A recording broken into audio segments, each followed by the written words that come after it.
as public administration is an optional which requires very dynamic understanding. Till 2013 or 12, the nature of questions were very static. Let's say, for example, I'll take this example only and help you understand it, right? Let's say this is the unit 1, right? We have broken this into, we have made our own microstructure, right? What it should look like. Because the syllabus will say meaning, scope, significance of public administration. But what exactly it means, how will a student know? That's a big question mark. No? If I say you study comparative politics, what will you study? Now there should be length and breadth of that topic. Otherwise the topic is very vague, right? Same happens here. So we do not know where we need to start, where we need to end. So we have developed a microstructure for that, right? So let's say you get a topic. So you get a topic, let's say meaning, scope, and significance, right? Now, exactly, right? What do you understand by the term meaning? Yesterday we said public plus administration. That's a meaning. Fine, topic is finished. See, this is what you have to understand. So there will be a method of teaching which will say meaning, okay, right, meaning of PubAd is this scholar said this scholar said this scholar said this. Now you can know that, right? But when you will go into the exam and when you see the first question, that the meaning of public administration is constantly being evolved or restructured as per the globalization and technology. Now what will you write? That's a problem. So if we say what is the scope of public administration? In any subject, I'm not just talking PubAd, any subject, it is like that. In some subjects, static parts are more, so they seem to be what you can say more straightforward, right? But the difference is not more, 5-10%, not more than that, because PubAd has a lot of influence on the other aspects. So if there is a wise student, a smart student who is studying public administration, he can utilize this knowledge into several other areas. That is the smartness, that is the utility of it, right? You cannot get exactly this into your GS, you understand? But if you understand it properly, right, you will understand that a lot of themes and perspectives and undercurrents of this will be used everywhere in general studies. If you're studying social justice and you know what is development administration, right, you can write a more effective answer. The difference is 10 to 20%. Let's say an average student who's studying sociology or political science or anthropology or mathematics, whatever, he might get out of 20 marks, let's say in mains or GS mains, he can get 12 marks. He writes very well, he studies very well, gets 12 marks. What a PubAd student can do, he can get 13.5. That's maybe 1.5 marks difference, not much more. But now multiplied by 20 questions or 10 questions, multiplied by that, or 12 questions. That's 13, 14 marks, you know. So you can imagine what is the importance of 14, 15, 20 marks. Any student of PubAd, like I said yesterday also, a good student. Anybody can study, it does not mean he will become capable of dealing with that subject. Merely study of syllabus is not enough. And that is what makes the subject very simple, because it is common sense. If you start applying common sense, it will become so easy. The problem is, common sense is not so common. That's the problem. Exam is same about strategy. So public administration can be multiplied many times if you study it properly. So major portions of your social justice, governance, polity, ethics, even Indian society, they all can be duly utilized with the help of PubAd. I'm not saying it is going to be there exactly, right? But it will develop your skills to deal with those areas more effectively. So over the time, see, the nature of questions have changed. And it is happening with the entire exam. You see, till 2017-18, what were the kind of essays that were asked?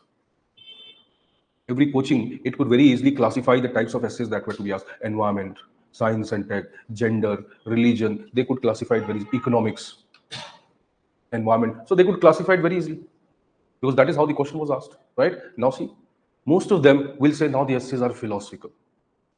What does it mean? You need to study philosophy for that? What does it mean? You need to have a sense of the area or sense of the topic. You don't have to mug up. You don't need to have information related to that. You cannot write 10 definitions of that particular topic and say I've written a good essay. No. My first mains essay marks were 107 out of 200.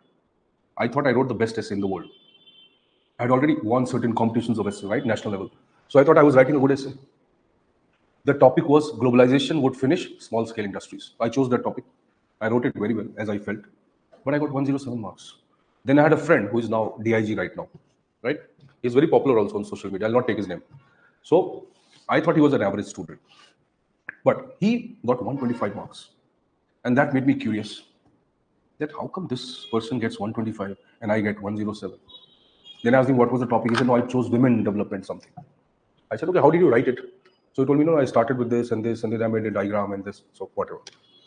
Next year, what I did, I reduced some level of answer writing that what I was doing, right? You see, as I reduced that level, I took a topic, right, which seemed to be more contemporary, less technical.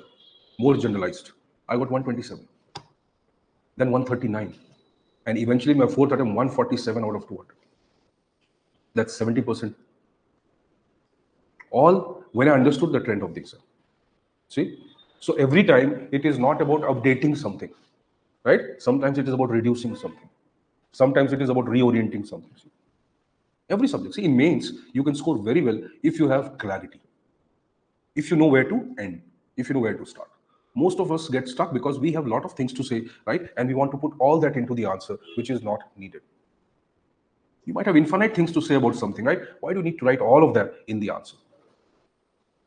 Are you understanding this logic? No need to write. Every question is designed for an adequate answer. If your answer is adequate, you get marks. You're not able to understand the nature of the question which has evolved. So your content should reflect more practicality now and less of theoretical ideas. Right? If it is straightforward question, then you write theory. If it is not unnecessary, you are putting theory into something, right? So people have a lot of myths, like I said, linkage. What is a linkage? Linkage is merely the application of theory to the real world. That's a linkage. Paper 1, paper 2 linkage, right? There are students who are inclined in reading the entire textbook. Even if you teach them, they know everything conceptually, but still they're inclined to read a textbook. Why they're inclined to read a textbook, right? If you are able to read a textbook, you can be patient enough to write good answers, you understand? That's a method. If you simply want things to be in the form of reels, your span of attention is very less. So let's say you read a question in public administration, any optional, you get around 20, 21 questions in the exam. Broadly 8 questions, subdivided into 20 parts almost. You see, reading that question and writing it continuously for 3 hours, what does it require? It requires patience. It requires logical ability, right? And when you're watching reels, when you're watching videos, 2x, 3x speed, what is happening? Your span of attention gets diminished. Obviously, your quality of expression will diminish. So see, this exam requires a lot of basic changes in the methods and strategies that you have been using till now. That is why it becomes a little difficult, right? Otherwise, it's not that difficult. Anybody who understands the basic nature of exam qualifies it very well. At least you can go to the interview. Rest, we don't know, right? Like my last interview, I met the person I never wanted to meet. But before I entered into the interview board, I asked the person, who is the chairman of this board? He said, he is this person. And see, since morning I was waiting that somehow I should not enter into this board. That's called destiny. The person I was avoiding, I went into his board and I was already biased. That was a mistake. See? These are small things, right? But they make a big mistake because I was already biased. This person, right, is going to do something I don't like. And he did certain things, right? I knew him before that. He was an academician. So he started asking about his own book, right? I had not read that book. So I could not lie to him. He said, you've not read my book? I said, no, I'm not. So he is a very famous scholar, author on C++, if you know, E. Balaguruswamy. What is his name? That's the person. So I knew he was going to ask me about C++. I was a chemical engineer. Why will I read C++, right? I studied Forte and MATLAB and all those things. So see, this always happens. We don't have to be biased. If you get into the exam with the perception, okay, fine, nahi to tough hi aata hai, simple things will also feel tough to you. So first, eliminate any biasness, any myth that you have regarding what we are studying, first of all. Secondly, the methodology that we'll follow, it will be the best. I don't need to tell you. After a month, a lot of institutes are there. Go and meet these students if they are your friends. Talk to them about what we are studying. You'll realize what is your level and what is their level. You just have to use that. The problem is 90% of these students don't use it. But whosoever have used it, they have scored very good marks. Dipesh got last year 292 marks. Ashutosh again, foundation student, 287 marks. But it's not people have scored, right? 301. There's a girl, Preeti Verma, she did not qualify actually, right? 3 times she gave interview, she also did not qualify. But she's got 299, 303, 260, I think, in the last attempt. She left 2-3 questions. So it also happens. Sometimes your choice of question is wrong. Sometimes you feel reading a question, okay, I can solve it. I know about it, right? But when you start writing, you don't have enough content. So what do? You discard it. Then you choose another question. See? You don't have that time in the exam. That's why imagine writing 20, 21 questions in 3 hours and thinking also, developing the content and maintaining the standard format. It takes a lot of time, 7 to 8, 9 minutes. You cannot have more than 7, 8 minutes on one question. Let's say a question is 25 marks, 30 marks, right? Developing a content in less than 10 minutes is very difficult. That is why we are going to practice that draw session right from the beginning. So even if you write kuda, garbage, it doesn't matter. You have to develop a flow of understanding and writing, understanding and writing. See, once you develop that, it will become automatic. That will be the benefit. You will not have to think in the exam. No, you think, I don't say don't think, right? But you don't have to unnecessarily think in the exam. Facts, data, analysis, automatic. That is where we can score. So if you have to score 300, 310, 315, whatever, 290 plus something, right? We need to save on time. We need to save on unnecessary thinking. Data, facts, you don't have to think about it, right? What did Simon say? It has to be automatic. That is why that draw program will help you every day or every second day. Let's say every day it's very difficult, but every second day, if you keep writing, right, you will develop an ability after a point of time that you don't need to think much. Instantly, somebody says, you'll understand, okay, this is what the idea is. So success rate is very good. Don't worry about it. Subject is very extraordinary. It's this year's paper, 2024 paper of ProdEgy, right? Easiest amongst all the options. Now what to say? See, I have around 35 students who are writing mains, right? They said, so we went with this perception, paper tougher, paper easy. Then also they had a problem. See, why? Because they had a perception it will come tough. So I said, what did you do? Did you write? No, so we wrote very well. So I said, why did you go with the perception it will be tough? Unless you see the paper, how can you decide it is tough or easy? If you give your essay paper to a class 11 student, he can also write. He also knows what is a good life, right? But uske life experiences kaise hai? His life experience is much, much less compared to yours. So he can also write his experiences, right? But they will be very narrow. Same thing, you will also write your experiences, right? What is a good life? See, your experiences are broader. Then I will write my experiences 12, 13, 14 years more than you. So I will write something more in that. You understand? This is what happens when the questions are open-ended, opinion-based. And that is why we need to develop that thought process. That, okay, even if I'm not there, can I visualize it? Even if I'm not a collector, can I visualize what a collector would do? That is what case study is about. Visualization. Visualization comes by reading, by thinking, by analyzing, by knowing. That is how visualization comes. So if I tell you, okay, have you been to Mount Everest?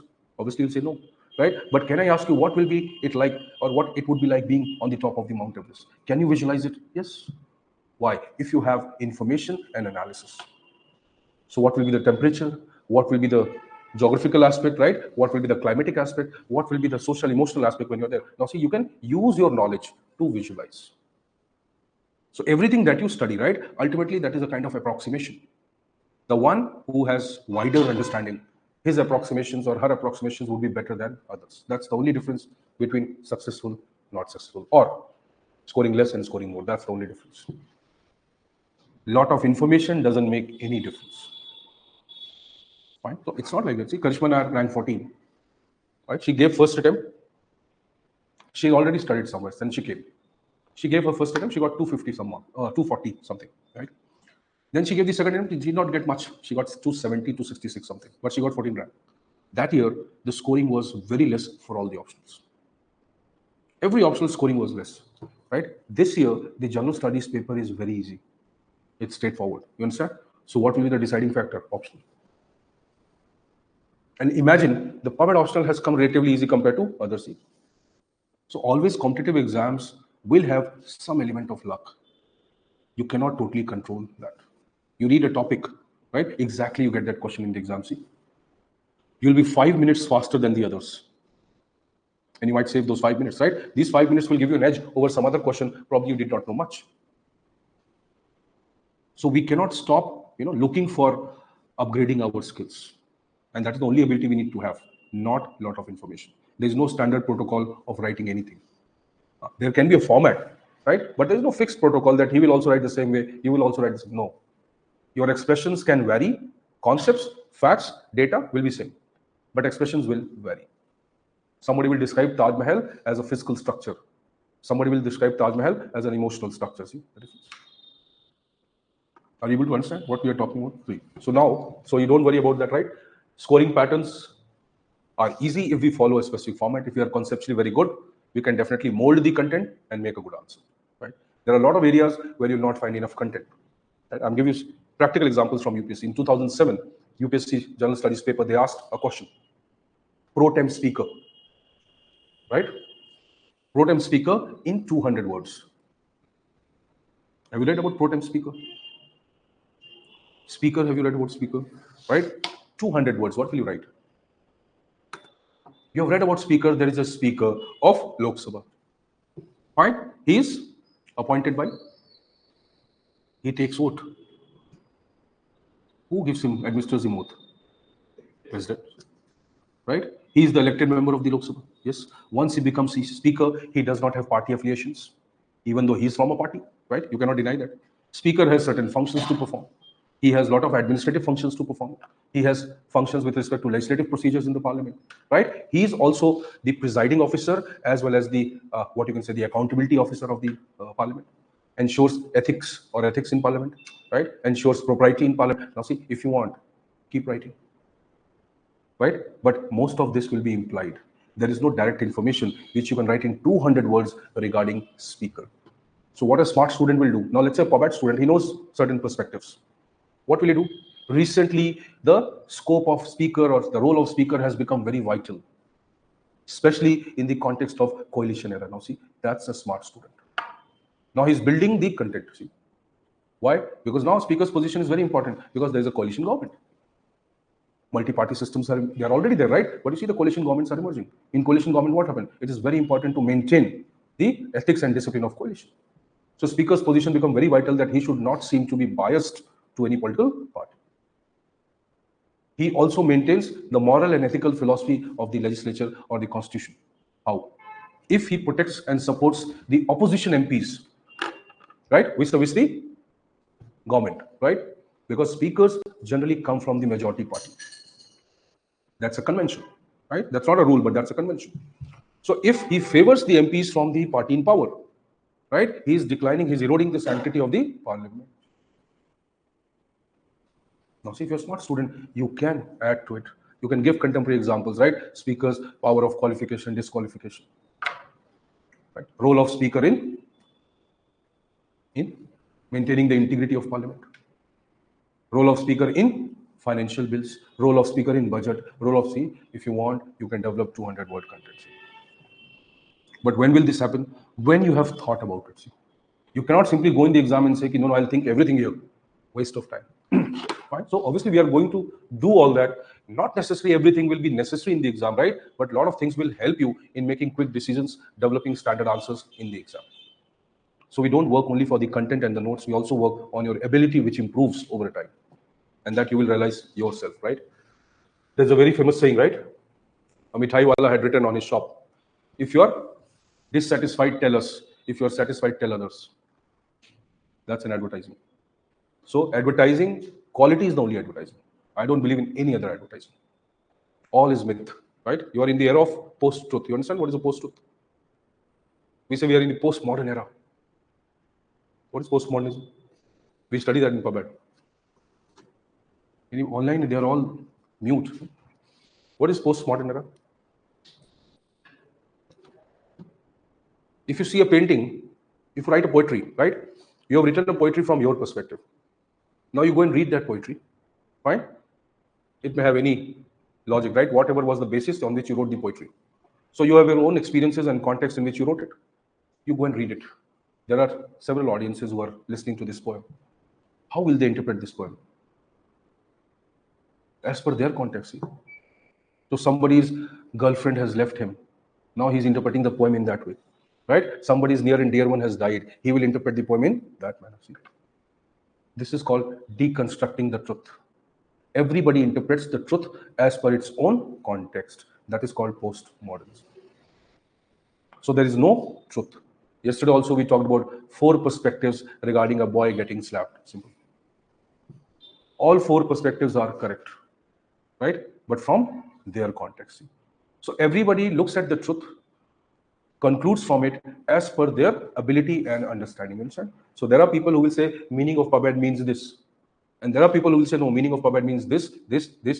See, this is the only difference between 4 marks and 8 marks. That's it. Otherwise, everybody knows the basic information. Fine. So let's get back to our effort, right? Paper 1. Do you have the syllabus? Or you can just see from here. Right? Like we said, paper 1 has 12 units. And this paper is about the theory or the general principles of public administration as they were developed in Western countries. Now, there are two sources of knowledge regarding public administration. One source is Europe, the other source is America or US. Two Western sources, right? Third source is non-Western source, like we talked about India, Kautilya, and others. So, majorly there are three sources: Western, divided into European and American, right? Or British American actually, and one is non-Western. Right? In non-Western tradition, like we said, India, we had understanding of administration since long time. We were doing administration since long time, but we did not put an effort to study it much. So administration as an activity had already existed since the time of human civilization. The moment we started searching for food, we started developing a strategy. The moment you started developing a strategy, what did you do? You started somewhere managing your resources. That's a kind of administration, see? Managing, executing administration. So even if we did not have any cognition or understanding of what is administration, we were doing administration. European countries, obviously, they were much ahead of us in terms of knowledge, right? Or in terms of developing knowledge about it. Can anybody tell me what is the reason for the spread of the Western knowledge throughout the world? Printing press, correct. Who invented it? That's a GK question for UPSC prelims. Gutenberg, right? So Gutenberg's printing press, invention of printing press, obviously made the knowledge handy and mobile. We were writing on Bhojpatras, right? It was very difficult, first of all, to carry it, okay, secure it, document it, preserve it, a lot of difficulties. So one of the primary factors, printing press means what? The use of technology. So it was the Industrial Revolution, use of technology, right, that made their knowledge more worthy and credible. Spreading and mobility became very fast, right? And so obviously they were investing a lot of money on education, research, and development, obviously because of the technology or Industrial Revolution. So Western countries, like I said, are divided into two sources. The European source is called Francophone model, right? We'll write everything, don't worry. Francophone model, coming from the French and German sources. French and Germans, they had special interest in public administration because, like I said, they were quite conscious of developing a strong administrative system. Most of these countries had witnessed a lot of conflict, perpetual conflicts, like we said, 30 years war. It's a perpetual conflict. See? So their ultimate urge was how to maintain administrative stability. And that is why they started studying about administration. Just to develop a stable, strong public administration or administrative system. That whatever political problems may happen, the administration must be there. So French-German tradition, that's called Francophone system. It is also called as administrative law system. Why? Because they started treating administration as a very vital system. Unlike yesterday we said that administration was treated as just a means, subsidiary to political system, whereas French and German systems did not accept it. They said, no, administration is almost equivalent to the other organs of the state. It gave a lot of importance and primacy to administration. And that is why it started treating it as an independent system, and they developed knowledge about it. So it was referred to the administrative law system, French-German system, Francophone system, or continental model. Various names can be used. UPSC misuses that also, right? So sometimes it will use continental, sometimes it will say French-German, sometimes it will say, okay, what was the European model of administration, and likewise, just to confuse these students. So let's say it is known as, on the other hand, there was British American system. It is also known as Anglo-Saxon system. So in British American system, the administration was treated as secondary to political system. French German system, administration equivalent to political system. Which is better? We'll analyze it, don't worry, right? But let me first make you understand meaning of ProdEgy. Rather than talking about Fifner's definition, this definition, right? First you understand the basic origin of it.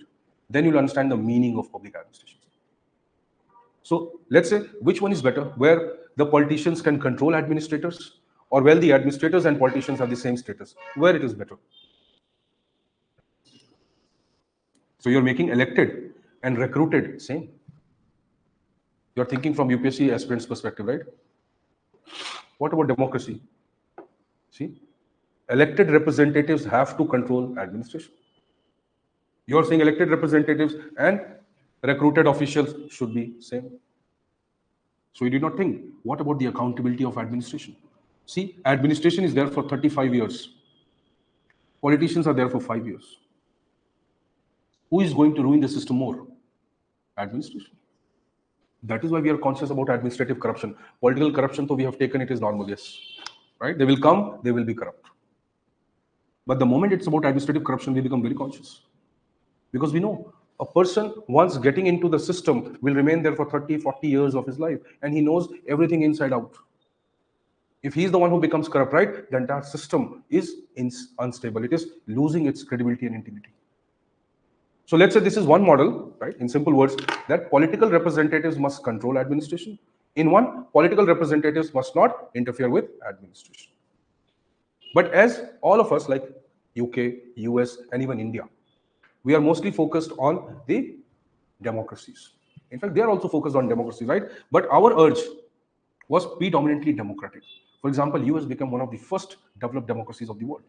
Even before that, around 15th century, right? The beginning of democratic roots in UK. Even though they were not democratic anywhere else, but at least in their country, they were highly democratic. So most of the democracies in the world, they were based on the simple idea, right? That political systems must control administration. The elected must control the recruited. That is the idea. Why? Because administration must be answerable to people. How it will be answerable to the people? Through the political representatives. So the moment you say, we, the people of India, having solemnly resolved ourselves into this, that means we must control they, right? That's the idea. So how this we will control them? Only through the political representatives. So see, you can say two distinct cultures emerged, two distinct mindsets emerged, right? One, giving administration equivalent powers or protection and somewhere isolation from political interference. In one, political control must be there on administration. See, these are two distinct cultures which define meaning of public administration. We interpret the role, the what you can say, the nature, the influence of public administration, right, from these two different sources. In one of the sources, the meaning of public changes. In another, the meaning of public changes. Now, in non-Western tradition, there is little distinct understanding. In countries like India, right, prior to independence, we were following their model. Colonial system, what is it? That is basically a model developed by them, not by us. But in developing societies like India or South Asia or Asian subcontinent, right, what was the purpose of administration? After decolonization, development, right, growth, reforms, inclusion, eliminating disparity, a lot of welfare activities, you understand? So the term welfare administration, right, mostly became associated with developing countries. What was welfare administration? The increasing role of government in developmental activities. If the government's role will increase, will the bureaucracy's role increase? Well, that is my means. That is our system, which we are using to develop the society. So if government says we'll do all these functions, we'll perform all the functions, right? Who will perform these functions on behalf of government? So in many developed countries or non-Western perspectives, right, we see the monopoly of administration under the government. Now we'll understand and analyze this, what happens, right? But see, majorly, you have three sources. They are having distinct ideology, distinct understanding of what or how public administration should function. When we are studying this paper, we are mostly referring to the American model of public administration. Democracy becomes the primary factor in understanding public administration for us or this syllabus, right? But because it is an academic knowledge, we cannot deny studying that also. See? So Anglophone, Francophone, and non-Western. Three. So when you understand this part, meaning, right? It's not just about defining public administration, right? It is about first understanding what are the sources of the emergence of this knowledge, right? So we'll talk about this. See? So what do you study when we study PubAd? That's very important. So how we start the journey of this study is trying to decipher the meaning of PubAd. Now, like yesterday we said, public administration may mean a lot of things. Like the basic understanding is PubAd is a subject. Simplest understanding, what is public administration? You're studying a subject, that's a subject. Subject means what? What is subject? Correct, right? Subject is some content, right, which is scientifically developed. So when we say public administration, as the simplest meaning is a subject, is an academic area of study. So it is an academic area. Why did it emerge? What was the reason? That's a different thing. It's an academic area. When something is developed as an academic area, right? For example, you say, okay, old Rajendra Nagar is hub of UPSC aspirants, right? Now somebody wants to write an organized book on this area. What will that person do? It will define, what exactly is the focus of study. What are the elements of study? Will I study students? Will I study coachings? Will I study restaurants? Will I study hostels? Will I study PGs, libraries? What will I study? Right? Will I study their function? Will I study their design? You understand? See, so whenever PubAd is defined as an academic study, we try to define the boundary that what are the specific focus of study in public administration. So anybody who wants to study it or develop it as an area of study, what these people did, they developed something called an organized body of knowledge. How did they organize it?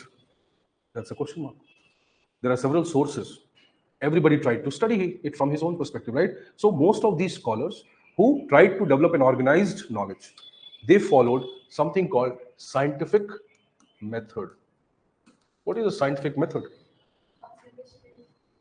Something which is fact-based. Scientific method, fact-based knowledge. You understand what is a fact? This is a big debate in public administration. Most of the things can be understood as fact, value, value, fact, fact. You have 100 rupees with you. Is a fact? Not right now, but let's say you have 100 rupees with you. It is a fact? Fine. How do you say it is a fact? Because you possess it, you can see it, you can verify it, right?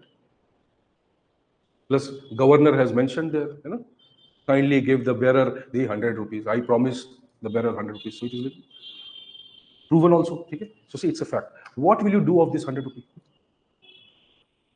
No, that's not a fact. Why? Because it is subjective. Anything which is subjective is a value. So you have book, fact. What will you do of that book? Nobody knows. So anything where your personal opinion or biases come, that becomes a value. Okay? So see, there's a perpetual debate in public administration, but leave it now. Let's simplify. So people have tried to develop academic knowledge of public administration through scientific method. This scientific method is like collecting information, collecting data, analyzing this data, then deriving conclusions from them, then trying to verify them. For example, if I say civil servants are corrupt, this will be an irresponsible statement if it is not verified. Right? If I say all aspirants are intelligent, will you accept this? Fine. All aspirants may be intelligent, yes, but all aspirants are committed. You have to verify it. No? So the moment I say something, right, I need to verify it. So anybody who developed this knowledge, they use some scientific methods. Obviously, this is not a physical knowledge. For example, I can verify sun rises from the east. It can be verified. We have observatories, right? We have telemetries. We can measure it, whatever. So sun rises from the east, we can say yes. Fine. But that is also relative. Einstein. Everything is relative. Right? That's also not correct. See? If I say water boils at 100 degrees centigrade, this was a basic science you must be knowing, right? So water boils at 100 degrees centigrade. Is it a fact? No. Water boils at 100 degrees centigrade at normal temperature and pressure. There is a condition. Fine. You go to the hills, same thing will not happen. Right? This is a standard question in UPSC, right? See, so as you go higher, what happens to the boiling point? See, the question. So let's say it is not a fact, but yes, to a large extent, this is a scientific fact. Yes, more or less, it can be verified in the given conditions. So anything when we study the physical world, material world, right? It is factual knowledge. More or less, it can be verified, and 99 times it will be correct. I'm not saying 100 times, but 99 times it can be proven, right? We can have something called cause and effect. If you heat water for a long period of time, it will start boiling, right? We know cause and effect. See, anything which we can specify as cause and effect becomes a scientific knowledge. So if I say civil servants are corrupt, unless I verify, unless I have some data, fact, right, or some cause-effect relationship, I cannot simply say that. See. So most of the social sciences, like public administration or political science or whatever, most of the humanities that you study, right, that is based on scientific knowledge, right? But this scientific knowledge is not as scientific as the physical science, physics, chemistry, astrophysics, whatever. It's not that scientific. So we use a word here. You see, the knowledge is scientific, right? But it is not purely empirical. What is empirical? Which is verified. So here we say that this knowledge is mostly approximate. Out of 10 times, 7 times this will happen. So I can simply accept it that, okay, if 60% of the time, 50% of the time something is happening, okay, fine. This is more or less correct. So bureaucracies are corrupt, let's accept it. Right? One aspect. Bureaucracies are the systems working for public interest, will be acceptable, right? From some perspective, that is also correct. So public administration, right, or people started studying it, they wanted to organize this content, and they started following some scientific methods. The scholars who started doing it, right, these scholars were called positivist scholars. Positivism is a method. Right? Basically, we derive all the methods from philosophy. Positivism is a method where we use factual or scientific knowledge to prove or arrive at something. So see, you have the beginning of public administration study, right, by organizing scientific knowledge about administration through a method called positivism. That helps us understand the scope of the subject. What was the scope of study? Scientific knowledge regarding public administration. And what is public administration? The system which serves the need of the society or which tries to achieve the public interest. So what is now scope of study? The scientific study of administrative system that serves the need of the society. So can you say the study of administration was not scientific? No, it was scientific. Any subject, when it is developed, will be scientific. You want to develop any subject in an organized format, it will be scientific, right? What is the degree of science? That is a different thing. Now, physics will be obviously much more scientific than public administration because it is more predictable, right? Let's say. So, meaning, scope. So, scope generally tries to study, right, various aspects and dimensions of something called administration, right, through scientific manner. So, yesterday, let's say, like we said, so public administration is a subject, right? One dimension. Public administration as a system, another dimension. See? So the scope will study the public administration scientifically from various dimensions. So the idea of scope means what? It helps us understand what are different dimensions of the term public administration, right? And how scientifically we are able to study it. What we can derive from this study. So let's say public administration as a subject, what does it study? It studies it scientifically. What does it study as a subject? All that we have talked about. Public administration as a system. Who are public administrators? Right? What is the meaning of public interest? What is the meaning of welfare? What is the role of civil servants in society? See, it studies all that. Public administration as a function. Public administration as a system. Public administration as a system serving the needs of society. It studies everything. Public administration as an organization. If you say a system, it will be organized into a design, into a format. See, we study that also. So when we say scope, it tries to understand what are the different dimensions, right? And what exactly we should study. Let me give you a simple example, right? Should we study politicians in public administration? Or should we study public administrators only? It's a simple question. Should we study political system, politicians in public administration? Or should we study only administration and civil servants in public administration? In simple sense, in the most common sense terms, right? Should we study, right? Should we study aliens when we are studying human beings? Maybe we should not study. It's a simple idea. So if a scholar of public administration, right? Scholar of public administration says, my focus is to study administration. Will he study political system? He should not. I'm not saying he will study or not. He should not study. Why? Because it will reduce the specialization. The focus of PubAd study is primarily on the public administration and not on the political system. Are you able to understand? So every or most of the scholars who tried to develop a study, organized study of administration, they tried to focus only on public administration by excluding other aspects of study. Society, political system, economics, they did not study all this. Why? Because they wanted to specialize in something called public administration. This is called dichotomy view. What is dichotomy? Dichotomy is a term used, right? We'll study that later. But see, it is a term which was used to define the distinction between politics and administration, right? It is called politics administration dichotomy. The distinction between politics and administration. It made things easy for the scholars that if we are studying public administration, right, we should not study politics. Why politics as an area should be included into the study of public administration?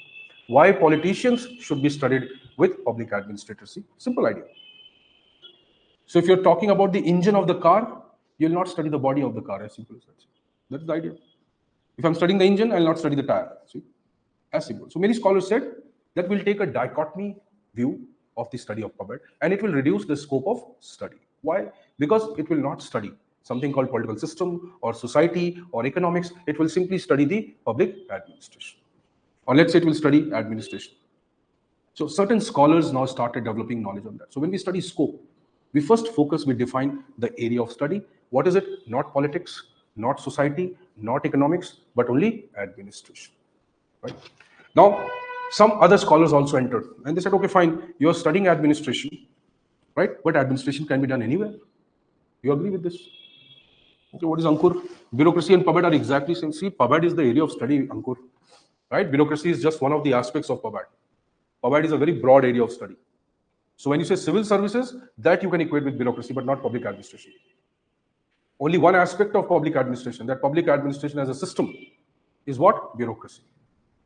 So there are various dimensions. One of the dimensions is bureaucracy, right?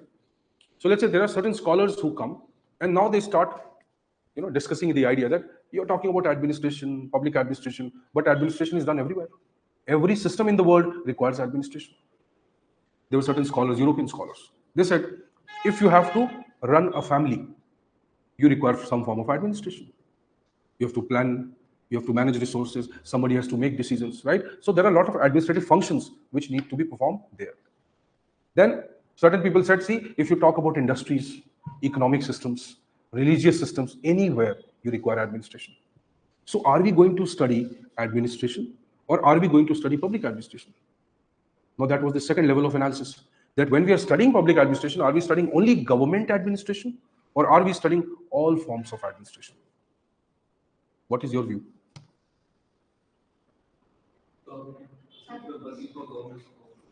Correct. But see, if I say public administration comprises of two terms, public and administration. So can I say if I know administration very well, right? If I have the knowledge of administration very well, I can use this knowledge anywhere. So first it is important to develop the knowledge of administration and then make it specific to government and say it is public administration. If I add private to that, it will become private administration, you understand? So knowledge of administration is irrespective of where it is used. If it is used in the government, it is called public administration. If it is used in the private, it is called private administration. Now this was a debate, right? When we study scope, we talk about this idea, public versus private administration. So let's assume that the first focus was on the study of administration. And then comes the focus on public or private. So we started study of private organizations also. There were scholars who got inspired by this idea. And they said the study of administration, right, irrespective of where it is performed, first it should be developed. Then we can apply this knowledge to government or private sector. So scope, public versus private. This also brings the scope. That what is the scope of study of public administration? Is it government administration only or it is private sector administration, right? So some agreed it is only government and some agreed that it is both. So we'll have debate about that what exactly is the scope, right? So scope, like now there are a lot of functions which administration performs. So if I say, let's say, is making the road the function of administration? Is making highways the function of administration, right? Is providing education the function of administration? Is it? So see, there is a study of scope of functions also. Are you getting? So can we perform certain functions, right, exclusively under the government? What are those functions? You think that way, that I'm trying to know, right, what is the scope of functions performed by the public administration? What functions will the government perform? Okay, let's simplify first. Let's try to understand. once, because I don't want to start everything now, right? Unless just first I want to know exactly how much you know, then it will be easy for me. So we have something called state. What is a state? All of you know. Ankur, batao bhai. What is a state? No, that's a feature. What is a state? So the feature. That's an international law definition. Correct. Or let's simplify it. When you say market, what do you mean? Let's make it more interesting, right? Why to make it so boring and monotonous?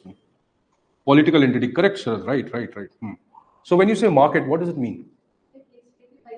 Correct. So economic functions will be performed where? Market. Right? When you say emotional, psychological, social functions, where will they be performed? Family, society. For performing different type of functions, we have different type of spheres, right? And they are governed by different type of rules and regulations. So to perform the functions of power, where should we perform? Politics. Politics is about what? Power. As simple as that. So if market is about, or economics is about demand and supply, family is about emotion, support, this, procreation, right? Society is about religious, cultural, community, all those functions, right? What is politics about? The functions of power. How political system is able to exercise and perform this function. How it is able to do it? Through a system called state. So what is a state? It's the system of power in a society. As simple as that. Anything which is related to power and exercise of power is within the state. So if politics is related to power, right, the symbol of all that power is signified somewhere where? The state. So state is what? It is the symbol. It is the manifestation. It is the visible aspect of all the power of the society. That is a definition by MacIver, Page, or Locke, Holmes, Hume, who talk about, or Hobbes, who talk about contractual theory of state. Right? We'll understand, don't worry. So let's say state is a political system.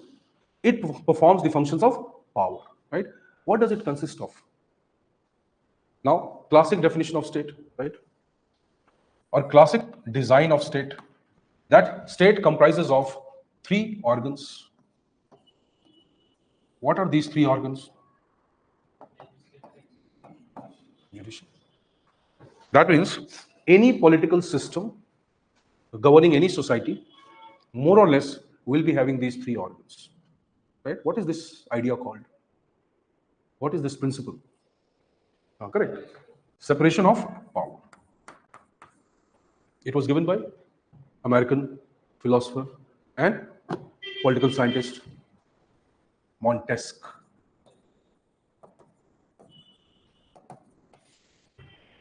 Right? Even European scholar de Tocqueville, I don't know if you've heard his name or not, he's very popular. Right? French, de Tocqueville. Montesquieu is one contributor, but de Tocqueville is another contributor.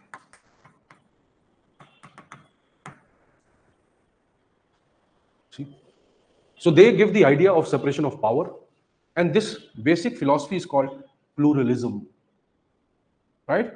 That means the power of a state, a system, should be divided into different organs so that none of them become powerful. That is why we need to have separation of power. And this is the philosophy of pluralism of power. So if state is a system, right? Imagine a monarchical state. A state is a political system, it can be of any type. If there is a monarchy, that is also a state, right? But in monarchy, do we have separation of power? We don't have. That is a centralized state system. Autocratic state system. There is no separation of power. And that is why there is no checks and balance. So separation of power comes with the basic philosophy of pluralism of power. That if there is a power system, right, all the power should not be concentrated at one place. It should be divided. So now you can get one very interesting question for prelims. Is separation of power an essential feature of democracies? Yes, it is. Okay, that is how you use. You can use power at multiple dimensions. See, one of the most powerful optionals it is. Provided, like you don't know, right? You have exceptional nuclear energy within you, right? But you don't know that. Nobody has tried to explore that. See, we'll explore it. Don't worry. Right? So let's say logically, right? So you bring this idea that there is a state, there are 3 organs, right? And they have different functions to perform. This also creates the idea of specialization. What is its role? Lawmaking. What is its role? Policy implementation. What is its role? Interpretation of constitution and protection of public interest. The Tocqueville is from which country? French. Right? So let's say, so we have, let's say, a system which we have created, we have specialized, and somewhere we have created boundaries between them.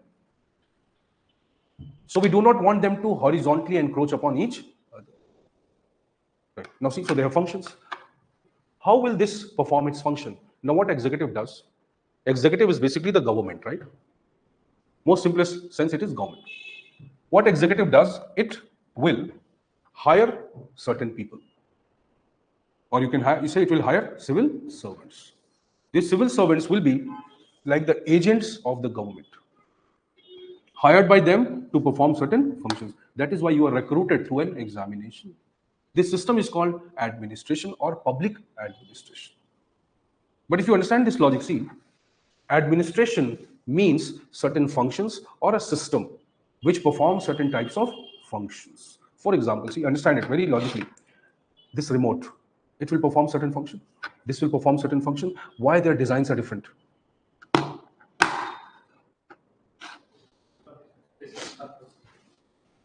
Right, correct. It has to perform a specific function, right? For performing that function, this design is very important. Why? Why can't we make a remote like this? It will be more easy. Simple. Why? See, the complication of the function requires the sophistication of designs. Every system that performs complex function, right, it has to be highly sophisticated. It has to be well developed. It has to understand what functions it has to perform. So it has to be created in that manner. Understanding this? Let us say, so every system, right, whatever we do to achieve certain goals, certain ends, certain purposes, right? So whatever we do to achieve that, that is called administration. All the activities that we perform to achieve a particular goal, that is actually called as administration. If you are achieving these goals in the government, what will it be called? Public administration. If you are achieving these goals in the private sector, industry, economic system, it will be called private administration. Are you clear with this idea first? Then we'll proceed. Fine. Let's say, so government creates a system to perform certain goals. Imagine the goals are very complicated. You have massive goals. What are the massive goals? Provide food to 150 crore people. Is it a small task? In private sector, an administration has to perform, let's say, certain function. What is the function? Make Britannia biscuits. Okay. 4 products are there. Make biscuits, make juices, do this, ban gaya. Then, who is the client? Defined client. On people who are consuming these products, they are the clients. You are working for them, right? Using specific products, specific services for certain type of people, right? Now, that means not everybody is a consumer of that. Not everybody is your client. You don't have to sell or design your services for everyone, right? Now compare this to the government. You have to make road. Who will use? Everyone. You have to make hospital. Who will use? Everyone. You want to provide food? Everyone. You want to provide security? Everyone. You want to provide housing? Everyone. Most of the functions that government has to perform, they are of universal consumption nature. Everybody consumes them. You understand? So can government maintain quality? No. Government's primary function is to deliver the quantity of services, bulk of services, primary functions, vital functions for the survival of society. So nature of functions performed by government and nature of functions performed by private sector, are they very different or not? Very different. Why? Magnitude, scope, right? Quality, quantity, vary. That is why state becomes a very important system, because state basically manages, provides survival, promotes growth, protection to the society as a whole, everyone, irrespective of what they are. So bulk of the functions performed for the society are by the government. Some functions can be performed by private sector also. But studying administration is vital. Why? Because every time we need to perform a function, we should know how should we do it. We should maximize our goal. That's the idea. So study of administration revolves around this idea first. that how do we know how to perform things more efficiently? Whether we are performing in government or we are performing in private sector, it doesn't matter. Understanding? So when we develop a system called administration, right, it performs certain function. What is that function? To provide certain services or to provide basic services to the people. Understand? So see, the scope of functions performed by the government, they are much, much, much bigger than the scope of functions provided by the private sector, right? But there is something common between them. What is common? To maximize the benefit. But government focuses more on quantitative aspect and private sector focuses more on qualitative aspect. You will realize, see, your college and universities have taken a lot of fees from you. Did they guarantee you employment? Why? Even they did not guarantee the education which they should have. The level of commitment that was needed from those professors and academicians, they don't follow that. Why they don't follow that? See?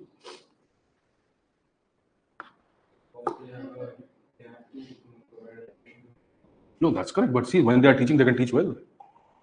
We are also providing to huge mass, whether physical or online, it doesn't matter. We are teaching the same thing. Why don't they put that kind of commitment? See, lack of competition.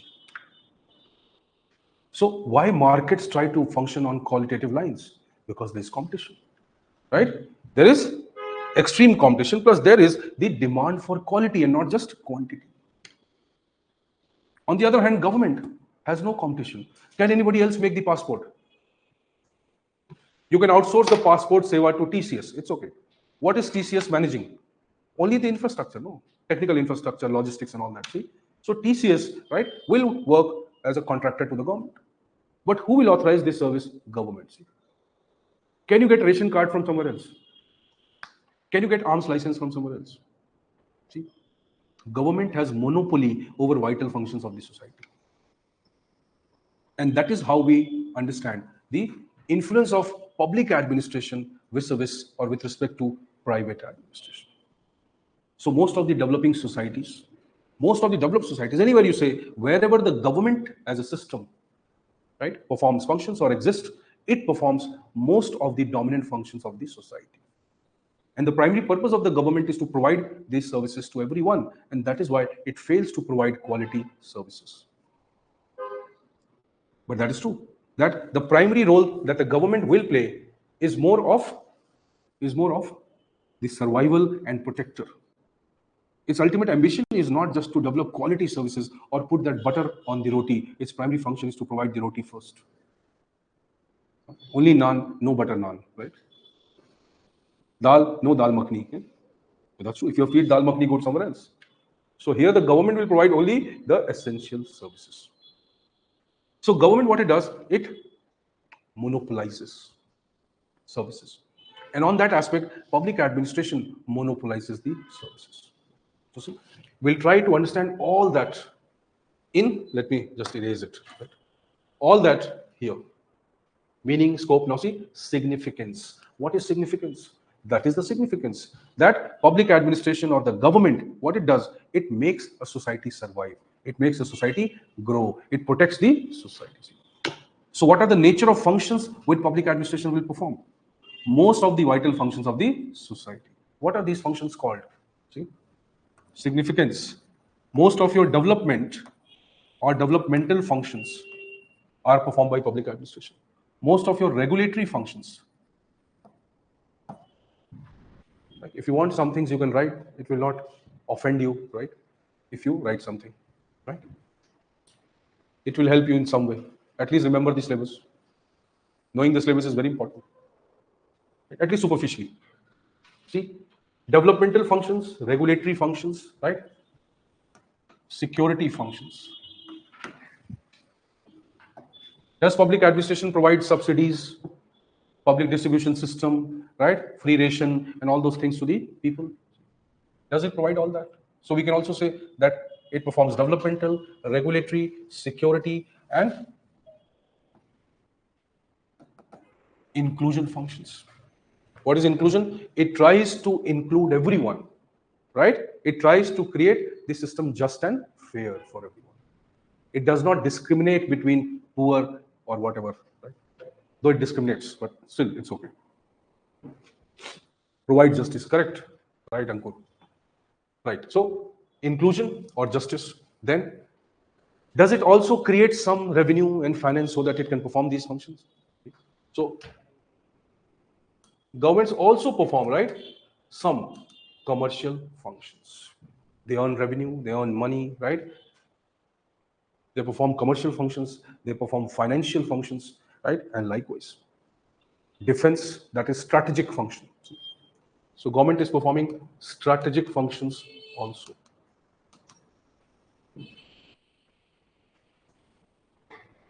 So there are a lot of functions performed by the government, right? This is like a classification done by a scholar called Gerald Kiden. Gerald Kiden says there are numerous functions that a government performs, which can be regulatory, which can be, financial, commercial, relation building. Okay, pull ke this, we can. But see, regulatory, developmental, strategic, inclusive, security, commercial, and likewise. So it performs a lot of functions, right? Which more or less ensures the security, survival, and growth of the society. So justice, inclusion, likewise. What can I call these functions collectively? Do we have some name for this? See, that is what the significance of PubAd will be. What is the name? What are these functions called? Can we use simple word public interest? So when you say P, public interest and welfare. Welfare is keeping the backwards, the minorities, the vulnerables at the center and then developing the program or schemes. That is welfareistic. Our primary purpose is to deliver the services to those who are not capable, keeping them at the center. So we are not saying we will not deliver services to others, but first we will keep these people in the center and then we'll deliver the services. Welfareistic. So development and justice, both. If you have read little bit of Constitution, you have read about polity, Lakshmikant, right? So what did you read beginning of the polity? Some basic features of Indian Constitution, right? When you read the preamble, you use the word justice. So if I say, does preamble somewhere reflect that government works for the public interest in India?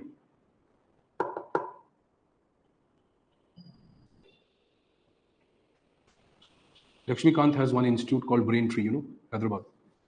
It was, now I don't know it. 2015, he called me once, late night, 8:40. I was a very young teacher then, just started. But I took certain lectures in Hyderabad. He called me and he asked me that, have you read my book on governance? I said, no. First, I did not know. I thought somebody is joking. Why will Lakshmikant call me? But one of my test series suddenly became very popular. So he saw some video somewhere, right? So he called me and said, have you read my book, Governance? I said, no. He said, why? That is why I want to know. Why people don't read my book on governance? I said, basically, it is a very static book. It is just a compilation of information. There is no dynamism in that book. But I said, but your book on polity, why? Because it is a very extraordinary compilation. A person will have to read at least 20 books and then only he can get a compilation like this. Even though now its utility may not be that much, except for this year's. Right? This year's prelims question were more static, so you can use it. When you read Lakshmikansi, it no doubt gives you information in a very aligned manner. And that is very important aspect, right? Though it can only be the starting point and not the finishing point. But see, nobody can deny reading that. So when you read Lakshmikant, did you get something, right? Did you encounter any term, any idea, right? Which reflects that Indian government works for the welfare of the people. You have the book, you have bought the book. Any polity book, let's leave Lakshmikant, it's okay. I just got the reference. Remember that particular event, right? See, tell me. Justice, correct? Okay. In preamble, you find the ideas? Preamble, correct. Anywhere else? DPSP? DPSP, have you read about? Directive Principles of State Policy, Article 36 to 51. Part 4. That's entirely focusing on welfare and public interest. You know about 5th schedule, 6th schedule, 244 clause 1, 244 clause 2. You will remember a lot of things, but you have to remember it in an interlinked manner. You cannot memorize these articles. You have to understand things, then link this to these. So whatever the logic you study, you add the information to that, you will remember it. Let us say welfare and public interest, part 4. That is DPSP. Like you said in preamble, you have concept of justice. Right? Then 244 clause 1, 244 clause 2, right? 5th and 6th schedule. National Commission for SC, National Commission for ST. Article 332, 334, 335, what are these? Related to reservation of seats for SCs and STs in legislatures. Then, any other provision?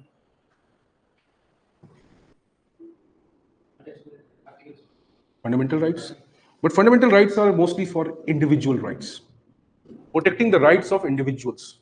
When you say public interest, welfare, it is more collective.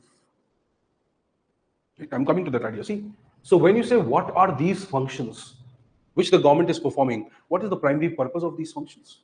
What is the nature of these functions? Does government want to earn money out of that? No. Does government want to seek profit out of that? No. Is government trying to optimize the resource? No. See, government is trying to make roads where there are small hamlets, only 20 people residing, let's say somewhere. Still government wants to make a road there. Will any private sector do that? It will not do that. Government wants to continue with services like BSNL. Which logical system will do that? No one. Right? They are trying to restructure the BSNL, right? In fact, BSNL thought that it would be a threat to Jio, right? But that cannot happen. Right? It will not happen, see? Jio has a lot of stronger roots in politics and international relations. It's an influential system.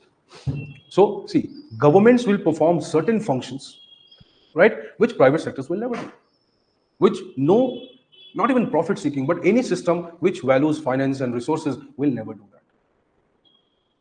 So, government performs a lot of these functions purely on the basis of humanity, on the basis of justice or fairness, on the basis of moral responsibility, you understand? So a lot of functions governments are performing, right, on the basis of moral and ethical responsibility towards the society, not just its legal role. That's why I said, if you see constitution, it is nowhere just making it a law that government must work for the people. No, it's not a law, right? It gives or it influences government to be moral and ethical towards society. So this is called public interest and welfare. Public interest is different from private interest. And that is the idea, right, which makes the role of public administration significant in the society. There is a scholar. If you've written all this, anarchy, you've written it, right? So I'm at liberty to write it in an anarchical manner, not you. You have to organize and write it, right? So you write it clearly in your notebooks. There's a scholar, right, called Ordway Ted. Right? You can write his definition. Interesting definition he gives. Ordway Ted. Should I write the full name? It's okay. Let me write the full name so that you can remember. Ordway Ted.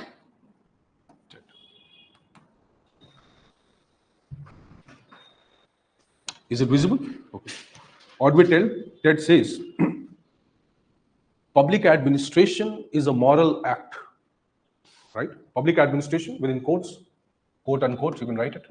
Public administration is a moral act and public administrator is a moral agent.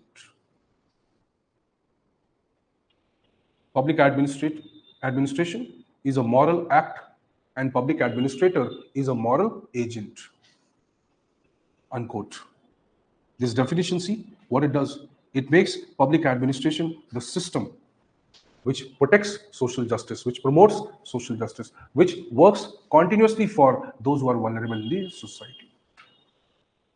So can you say public administration now, we develop a new perspective. That public administration is not just a system, not just a study, not just a function, not just an organization, right? It is something more than that. What is it? It is a moral act performed to protect and preserve the society. See? So now you can imagine the significance of public administration and its study, the scope of public administration and its study. We are not studying public administration only for having some knowledge about administration. We are studying it because it is vital for the running of society. It is vital for the existence of any civilization. So when you say the administration's primary objective is to ensure that civilizations and societies, right, they get protected, they flourish, they grow, right, and human values conform these societies. So there we use the term PubAd as governance, you understand? So governance means what? The dynamic role that public administration plays in the society.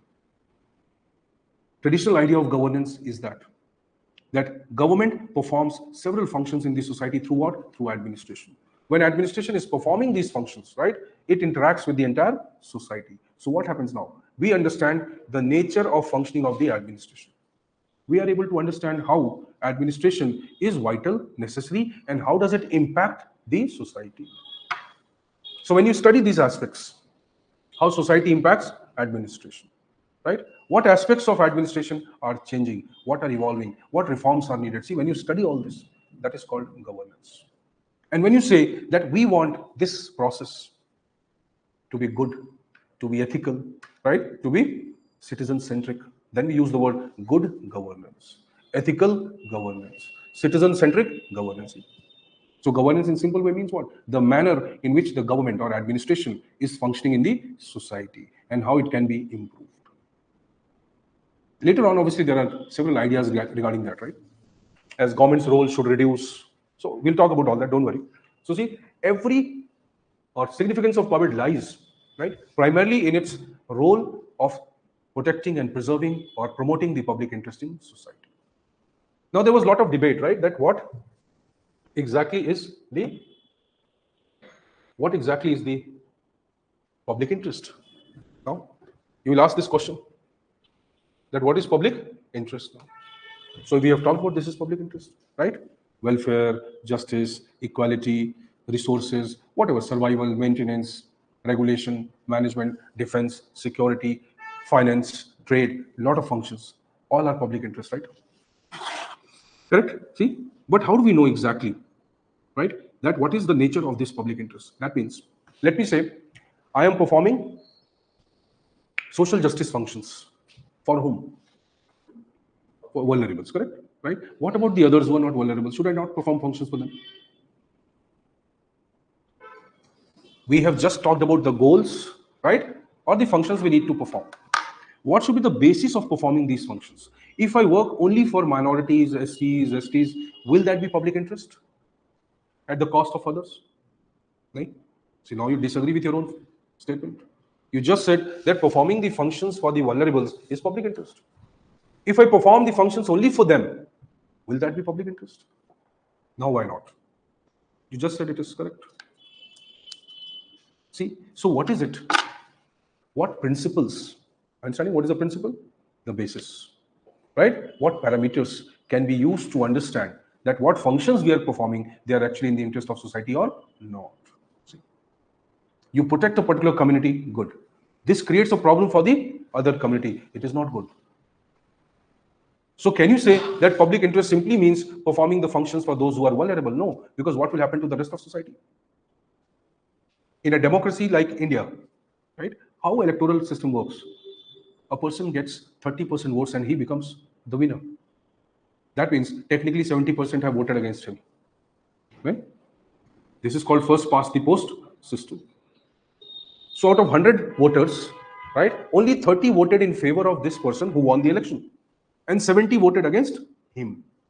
That means how did he win the election if 70 people were against him?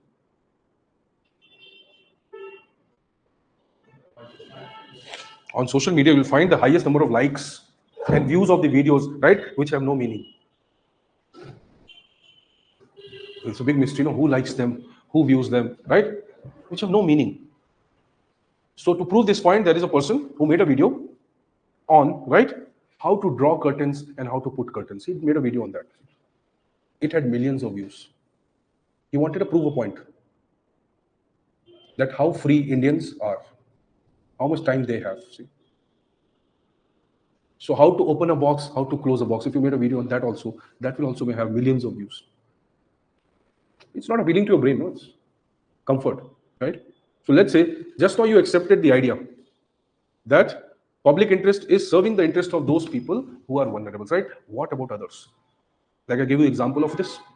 So people who have 70% people voted against someone, he wins the election. Should it be acceptable? It should not be acceptable. Seems highly illogical. Fine, but see, do we want to be efficient? No. What do we want? We want to be representative, not efficient. We simply want an approximate solution. We don't want the best solution. No system can run with the best solutions or with the purpose of the best solutions. Now, see, this brings us to a very important question, public interest. You see, it is not mentioned. It has been asked in the exam many times. In your ethics paper, also it has been asked exclusively. Right? In administrative ethics, what is public interest? What are the philosophies of public interest? This is not mentioned anywhere, see. That is why we have to break these syllabus. Then only we understand the nature of questions. So let's say, what is public interest? If you have to define now that, okay, I cannot just think of providing certain services to the poor and the needy, right? Rest of the society will stand in revolt. They will start a conflict. What about them? If you keep giving subsidies to some groups or communities, right, at the cost of those who are paying the tax, what will happen after a point of time? Conflict. Can government keep doing it? It cannot. So let's say, what is public interest now? See, apart from the functions we perform. So there were scholars who wanted to find out that can there be a basis, can there be a principle which we can use to understand that whatever functions we are performing, how we are performing, is it public interest or not? Right? See, these are called the philosophies of public interest. And that is studied purely here when we study the significance of public administration. So significance of public administration is to serve public interest. And from this we imply another area of study called, right, philosophies or principles of public interest. So kindly note it down. It may not be exactly mentioned in the syllabus or anywhere else, but it comes in the exam. Like I told you, in ethics paper also it has been asked, and in PubEd it has been asked. So there is something called philosophies or principles of public interest. So what constitutes public interest? How do we know we are serving the public interest, right? And how do we actually assess what we have done as public interest or not? So we want to find out, and that is why we study that.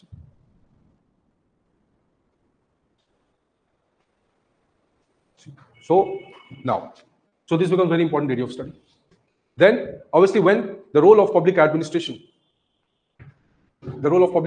is vital to the society, right? We also have to understand how the society or why the change in the society requires change in public administration. Are you able to understand this idea? As society functions, right, through public administration. As society changes, so there is a need to change public administration or at least reform. So what changes are we witnessing today? Technology, globalization. What else? Social media, right? You're correct. There are so many other aspects which are emerging. Nature of crime is changing. Privacy, data security, cyber security, cyber crimes. Technology is becoming too invasive in our lives. So what should we do now? Should we wait for some things? AI, correct? Predictive AI, right? Deep fake, and so many other things. So what should we do about it now? Should we wait for things to happen? Or should we want government to do something? Now government will say, it is your interest. How do we care, right? You were the one who visited social media and clicked on this link. How are we responsible for protecting you? You did not pay attention to whatever the instructions we have given. Or government can say, see, you were greedy, you wanted to win that lottery. 1 million rupee lottery, right? By giving 250 rupees. It is basically because of your nature you have in this position. Why will government take that responsibility? Just now we said that is what the role of government is. It's not just legal, it has moral responsibility also. So if people are going outside for jobs and they are being exploited, if the women are seeking NRI grooms, right, and then they are being exploited, if there is organ smuggling, right, if there is narco terrorism, if there is something, bioterrorism, whatever, automatically government becomes somewhere a party to this. Government becomes responsible for this. See, that is what the significance of government is. So today, when the society is changing, most of the societies are in transition mainly because of technology. What happens with the use of technology? We talk about something called e-government, e-governance. That's a positive aspect, no?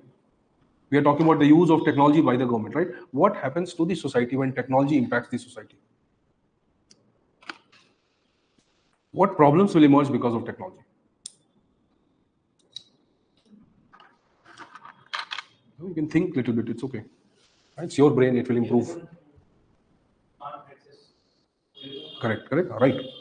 Digital divide, right? Digital illiteracy, haves and have nots, right? So you will have, correct, fine. Any other problem? Now I'll give you very simple understanding. A public administrator has to think, right, where the normal people stop thinking. Let's say an area adjoining to an urban area, for example, Delhi. Right? There are some adjoining areas to Delhi which are not that urban. Fine, but because residing in old Rajendra, you know how costly it is. Any commercial function you perform, it's very costly, right? On top of government says, ki, bhai, you should have all these utilities in your system, right? Even though we'll not make it. We don't know anything about it, but you should have these utilities with you. See? Now see, these commercial areas are highly costly in nature. So what people do? People reside outside these areas and they come and perform the functions or their jobs here and go back. See? Simple. So there is something called peri-urban area, right? These are called fringe areas or transition areas. So there is an urban area and there is something called peri-urban area. Now let's say the people come to Delhi, right, and they go back. See? Now these people with them, they take back certain values of Delhi, right? What values will they take? What influences will they take back?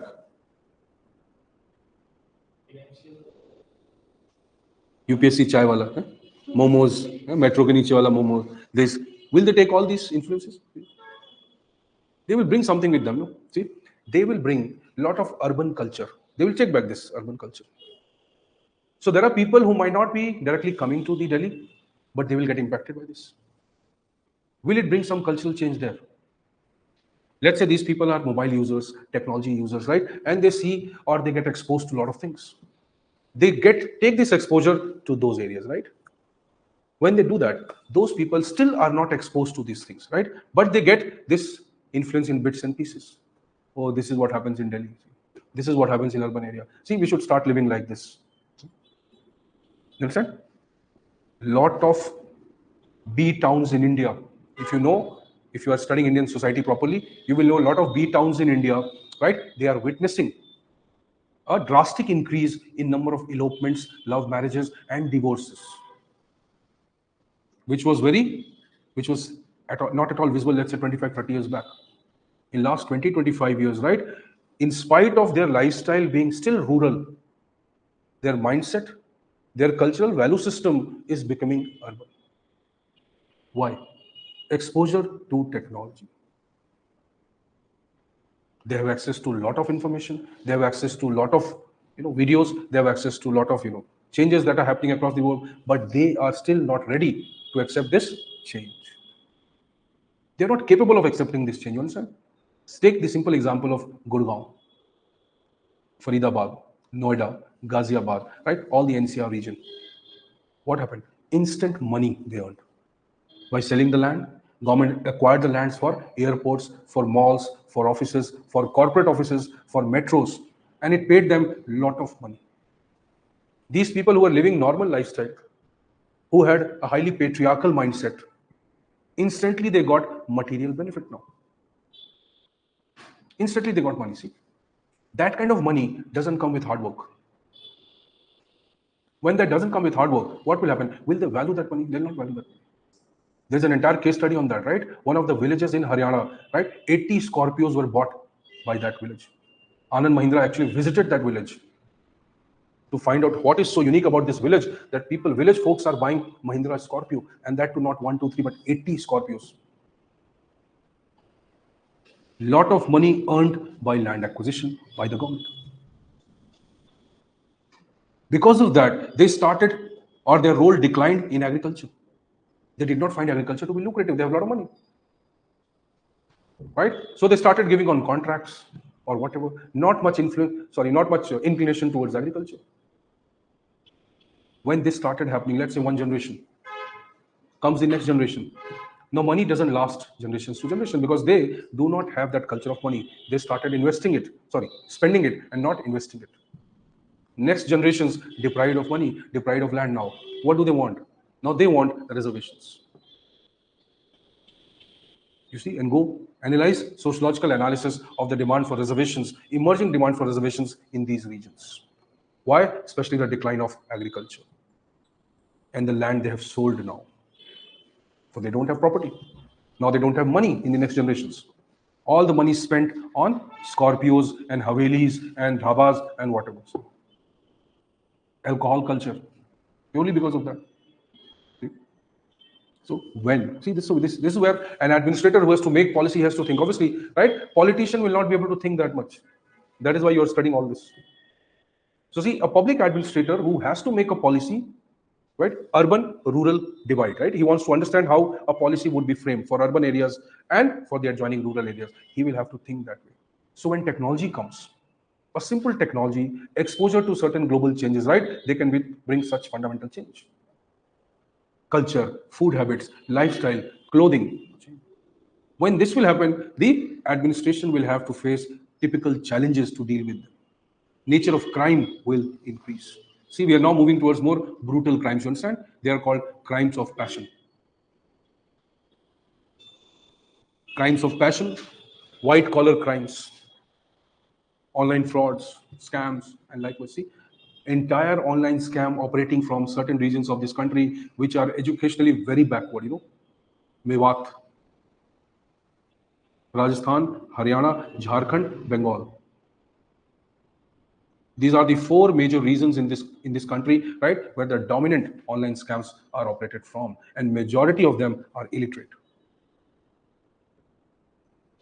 5-10% of them are engineers and technocrats who train everyone, right? And see, they have performed the scam worth 20,000 crore rupees in India since COVID.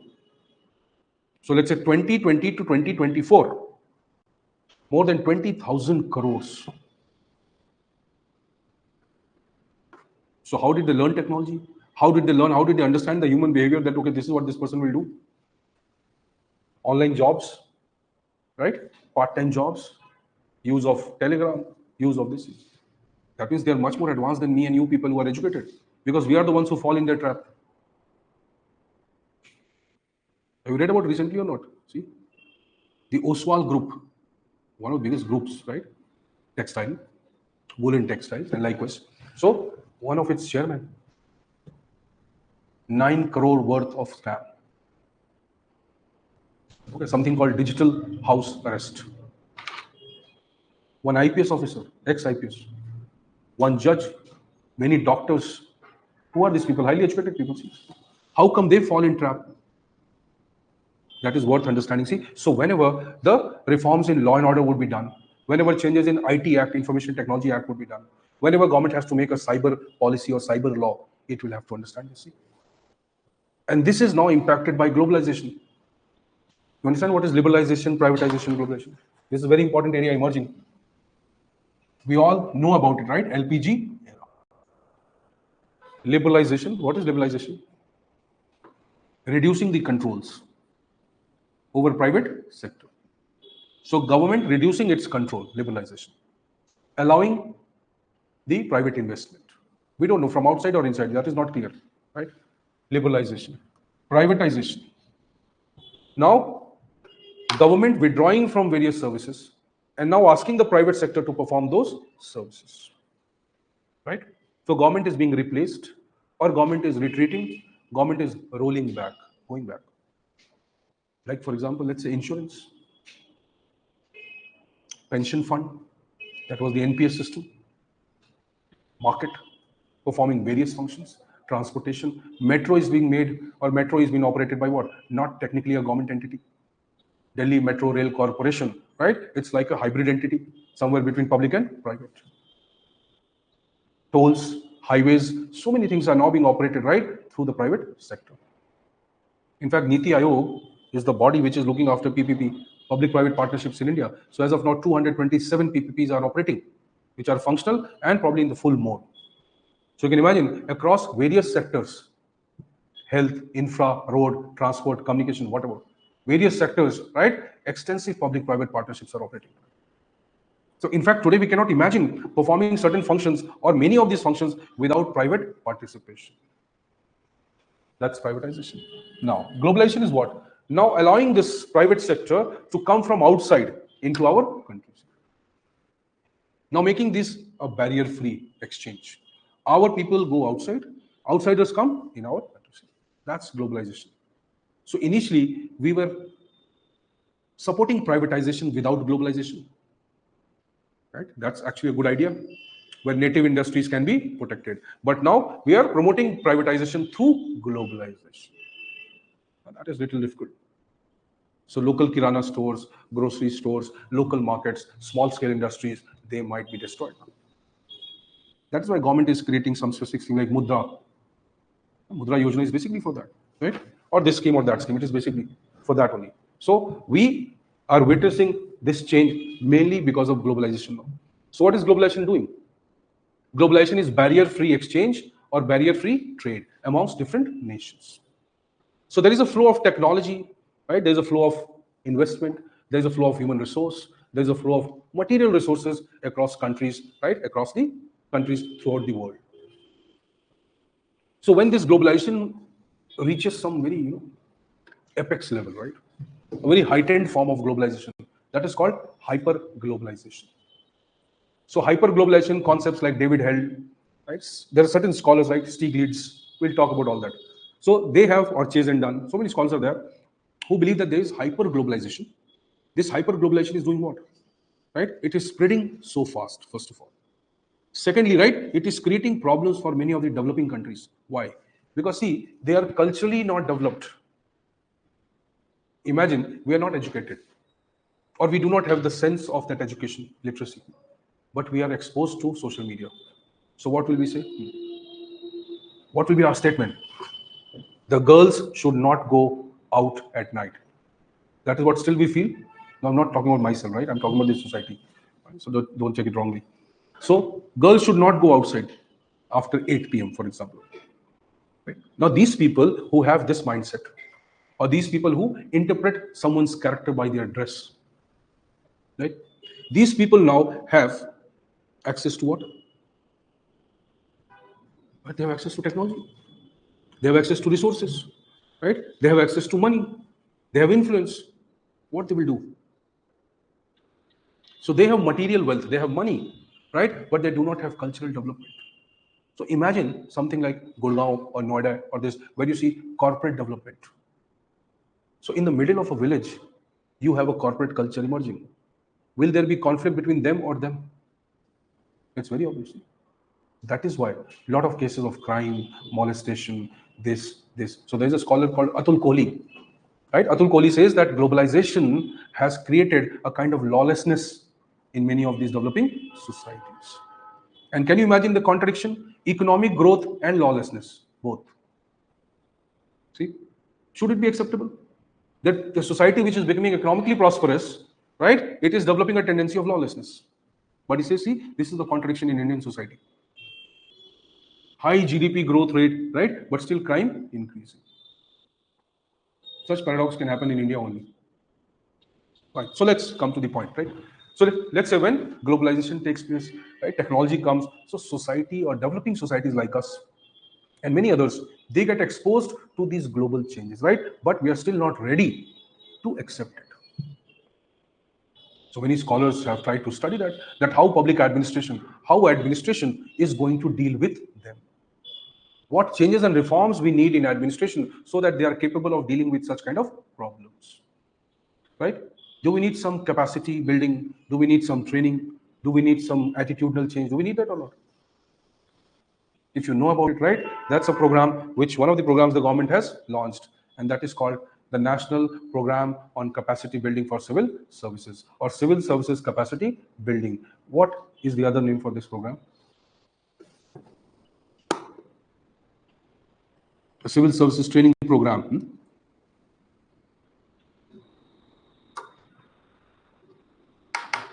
Fine, you think about it. I'll tell you, don't worry later. It's a very popular program. Its actual name is this National Program on Civil Services Capacity Building, otherwise known as the Hindi name. What's the normal name?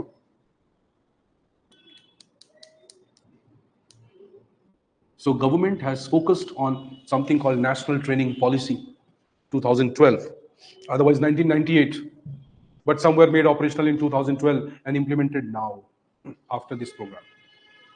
Correct. Karam Yogi Mission. It's a popular name. See, how did you miss it? So Karam Yogi Mission is basically a kind of model, a program where we are trying to develop capacity for the civil services. Why? To deal with such changes. So it's like a training program, curriculum-based training program where specific skills, attitude, right, orientation would be developed. So when you say gender-sensitive development, you require what? A changed attitude of civil services. When you say gender policing, you need to change the attitude and temperament of the traditional police.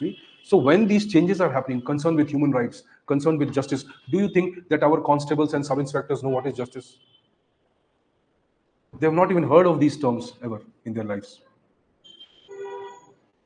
You tell him, see, I'm in urgency, I have to go to the hospital. He'll say, I don't care, right? Law is law.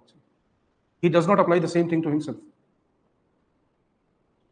Lack of sensitivity. That's also true. Most of the people may lie to him, but still, they have to be sensitive to these things. They are not. So you can imagine this way that most of the changes that are happening across the globe, right, they are impacting many developing societies, right? And in turn, developing societies are not homogeneous, they're heterogeneous, rural, urban, remote, right? So there are a lot of impacts happening at different levels in different regions. Now, this is what we study, right, here. The scope of public administration in the current era, right? Government to governance. The government to governance is a phrase which describes that how the traditional model of governments are failing to deal with the current issues. So how this traditional model of government must transform itself as per the need of the current scenario or current change. You'll agree one thing, that the governments never want to change. They change things around them, right? That is how governments work. Government wants to control and government wants to restrict things. So government has a nature of controlling things around it. That is how government operates. If I change the scenario that government should not control or government should not, restrict, or government should not try to force things, right? Rather than government should adapt itself. If citizens want this, they should change themselves to provide these services, right? If we want policing to be more fair and just and transparent, the government should do it. See? So traditional governments were who wanted to control the society. The modern governments are who want to adapt to the society. This is the idea, government to governance. So as the governments or public administration becomes more adaptive to the needs of society, right, we start using terms like governance, good governance, ethical governance, and all that. So governance emerges, right, basically from World Bank's agenda. World Bank in 1987 came up with the idea of something called governance. And this agenda wanted certain reforms in developing societies. From then on, the idea that transformation or reforms in the government of the developing societies came to be known as governance or governance reforms. Later on in 1989 and 1992, the World Bank brings another idea called good governance. What was good governance? That the kind of reform that we want in these countries or regarding administration The nature of administration that we want in these countries should be what? Should be or should comprise of certain features. If these features are there, it is good. If these features are not there, it is not good. That is World Bank's model. So it is called World Bank, IMF, right? We'll write don't worry. You have not even started studying, right? So, but you can understand. You see, the original idea has come from the World Bank. Otherwise, you can say original idea has come from Aristotle. Yes, it has. But that is not relevant to us. Aristotle was one of the first person to use the word governance. Governance, which somewhere is interpreted as governance today. But Aristotle did not talk exactly about this idea what we are talking today. He was talking about his context. See? People said globalization started since the ancient Chinese Silk Route. But that's not logical in today's scenario. It's like saying that we have developed everything, right? Right before the world came to know about it. That is what this government was saying, that we are reviving the Amrit Kal, right? So we had everything before that. Pushpak Viman was the airplane. Right? Flying Garud. So what do we call it? See, we are trying to link whatever modern scientific developments are with the traditional wisdom and knowledge we have. That's okay. Right? We can understand the urgency of every government to prove its point. That's okay. But as far as scientific analysis is concerned, right, it's the same way. Like saying, okay, Aristotle also talked. There are people who have talked about so many things. If I want to imply, I can keep implying. Kautilya talks about good governance. Yes. Welfare, happiness of the subjects. He talks about this king who is sensitive to the needs of people. He talks about a monarch who's benevolent.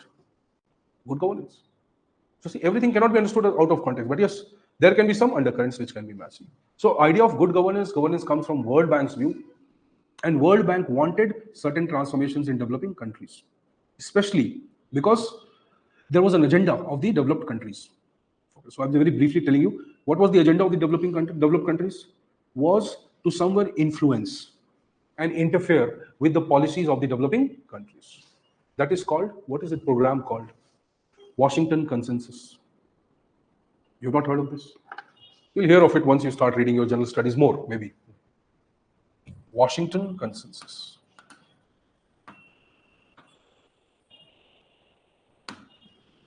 So these developed countries started using World Bank and IMF for promoting, right, financial aid to the developing countries, extending these financial aid to the developing countries.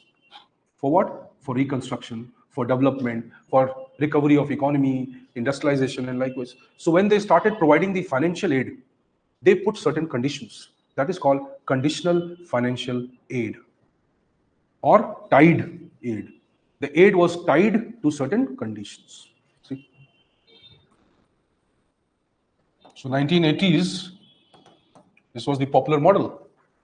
But in late 1980s, you'll find that this model of extending financial help, financial support to developing countries by the developed countries started failing. Many developing countries did not come up to the expectations which were desired by the developed countries. So why they were doing it? There were two reasons. One, political. The other was economic. Simple. Political was after the Second World War and the formation of United Nations and other institutions, right? It was difficult to colonize other countries. Right? Now there was no logic of colonization. Physical colonization to nahi ho sakta, right? But the tendency of colonization never died down. America became powerful after the Second World War, especially because of Oppenheimer. You've seen the movie? Right? You should watch some movies. Knowledge is not so boring, right? That every time you'll have to look only in the books. So smart study also has some 10% component of common sense awareness. See? So Oppenheimer, Einstein, if you know all that. So see, it became very powerful. And possessing a nuclear weapon made it extremely powerful. US saw this as an opportunity to become Uncle Sam. That is what US is called. Uncle Sam. Neocolonialism, correct, right, sir? So Uncle Sam is the big brother of the entire world. That is how US is called, Uncle Sam. So US found, okay, this is the opportunity. We have the nuclear bomb, right? Almost Europe is finished, right? Who else is there? Okay, Russia, USSR, we'll see. But we have the nuclear bomb. See, since that time, USSR started now working on nuclear bomb. That's called the Cold War era. So it had political reason. US wanted to now dominate, right? Most of these developing countries. And that is how US could have tilted the balance of power in its favor compared to Europe and USSR. So US started promoting development programs in developing countries. And these two institutions, World Bank and IMF, they were working as puppets of the developed countries. They are called Bretton Woods twins, working for the developed countries. Now they started becoming like a middleman, right? Power brokers. So they started promoting schemes, programs, developmental objectives, and likewise and likewise. What do you think Sustainable Development Goal is, SDG or MDG? That's a Western agenda of development in our country, see. But let's not be that pessimistic. It's okay. कुछ तो मिल रहा है नहीं? If you get, even if you get in free, you get blank papers, you take it, right? That's what the tendency of Indians are. No? Free में कुछ होना चाहिए. It's okay. So we'll buy 300 rupees toothpaste if we get 10 rupees worth of brush free with that. But we did not understand that we spent 290 rupees to get something worth 10 rupees. That is what happens, no? Entire UPSC in 10,000, right? Then test series in 2,000, then value addition in 5,000. No, ultimately they add all this. But that is how human mind works. It sees only first the 10,000. Oh, my preparation will be over in 10,000 rupees. If money was the criteria,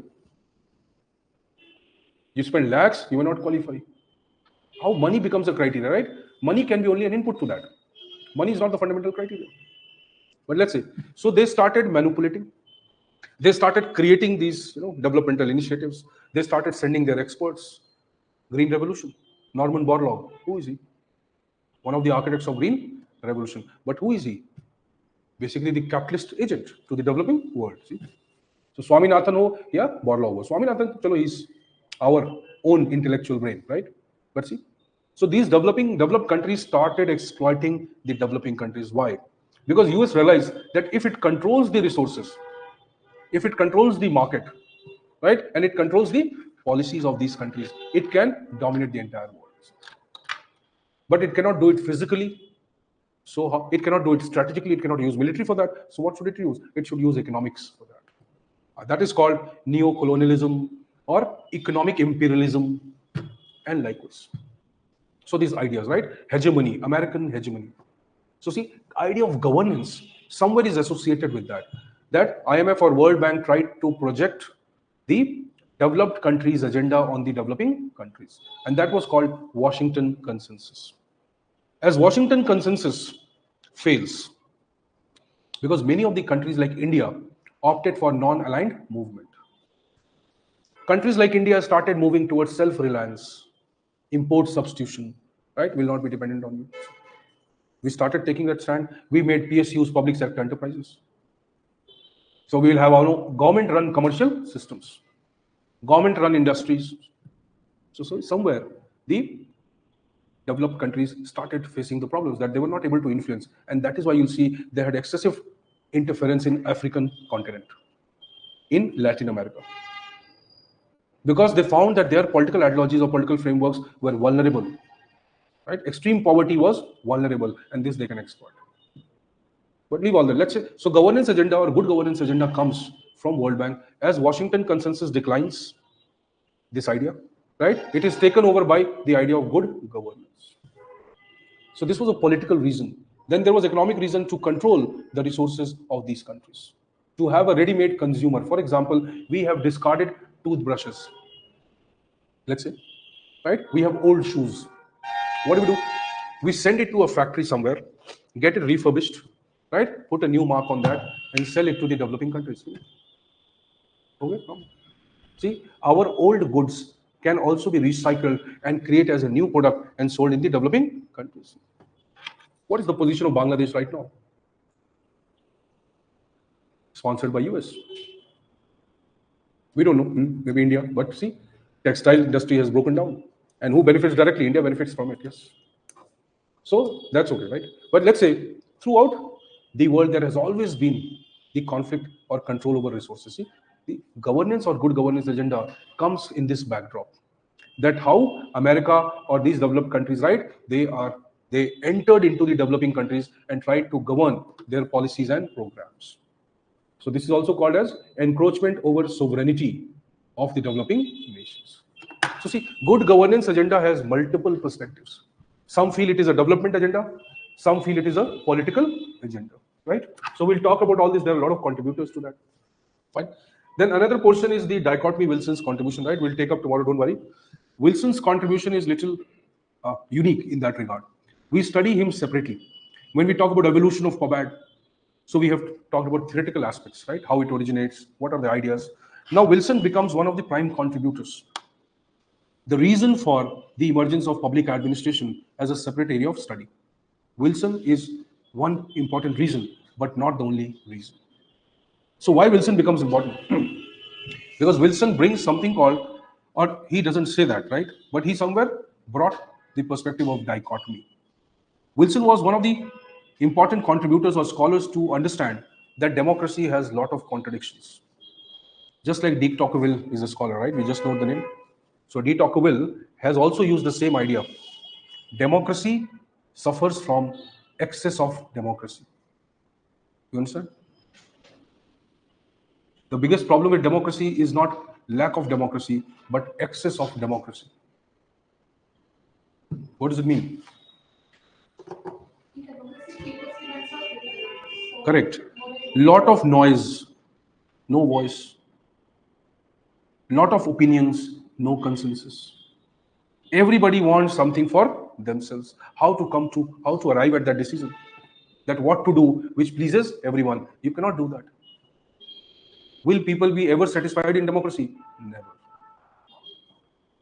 That is called excess of democracy. Public opinion, public influence, populism, vote bank politics, minority, majority, diversity, ये सब क्या है? Excesses of democracy. So when we say Wilson was attributed with dichotomy, correct.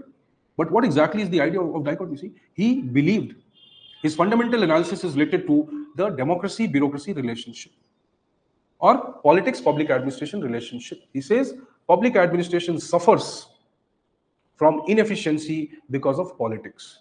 Because politics doesn't value efficiency, right? Politics values what? Vote bank, power, right? Mobilizing people, influencing people, igniting those emotions. So politics is more concerned with that.